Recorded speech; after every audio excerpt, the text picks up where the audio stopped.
યાત્રાધામ પાવાગઢ ખાતે આવેલ મહાકાળી મંદિર પરિસરમાં આજે નવનિર્મિત યજ્ઞશાળાનું ભવ્ય લોકાર્પણ કરવામાં આવ્યું। વહેલી સવારે પરમ ગુરુ કરુણાસાગર મંદિર સારસાના ગાદીપતિ શ્રી જગતગુરુ અવિચલાદાસજી મહારાજના આશીર્વાદ અને સંસ્થાના અધ્યક્ષ સુરેન્દ્રભાઈના માર્ગદર્શન હેઠળ શાસ્ત્રોક્ત વિધિ મુજબ યજ્ઞશાળાનું લોકાર્પણ કરાયું હતું। આ શુભ પ્રસંગને યાદગાર બનાવવા મંદિર ટ્રસ્ટ દ્વારા સહસ્ત્ર ચંડી મહાયજ્ઞનું વિશેષ આયોજન કરવામાં આવ્યું હતું।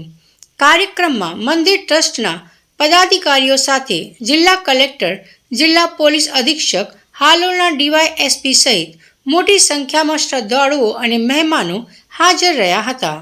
યજ્ઞશાળાના લોકાર્પણ બાદ 24 કલાક અવિરત ચાલતા અનુષ્ઠાનનો પણ સમાવેશ કરવામાં આવ્યો, જેમાં કુલ 24 કરોડ નવરણ મંત્રની આહુતિ આપવામાં આવશે।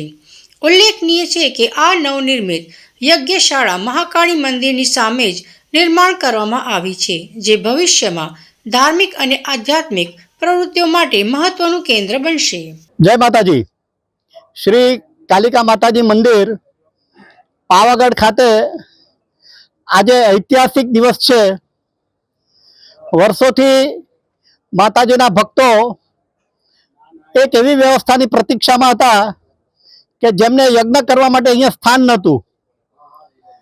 ઘણા બધાને નવચંડી યજ્ઞ વગેરે કરવું હોય અને ટ્રસ્ટ પાસેથી અપેક્ષા રાખતા હતા કે આ વ્યવસ્થા થાય તો સારું, અને અપેક્ષા ટ્રસ્ટ દ્વારા આજે પૂર્ણ કરવામાં આવી।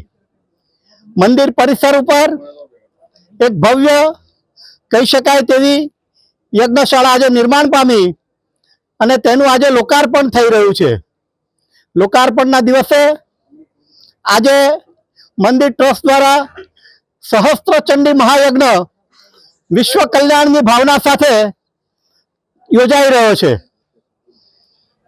1000 પાઠ મા સમક્ષ એનું પઠન થયું અને આજે એના દશાંશની આહુતિ 3 દિવસ સુધી ચાલશે।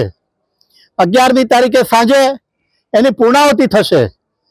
દેશભરમાંથી માઈ ભક્તો માના ચરણોમાં માથું નમાવવા અહીંયા ઉમટી પડ્યા છે અને આ થયેલી સુવિધાથી ખુશ છે।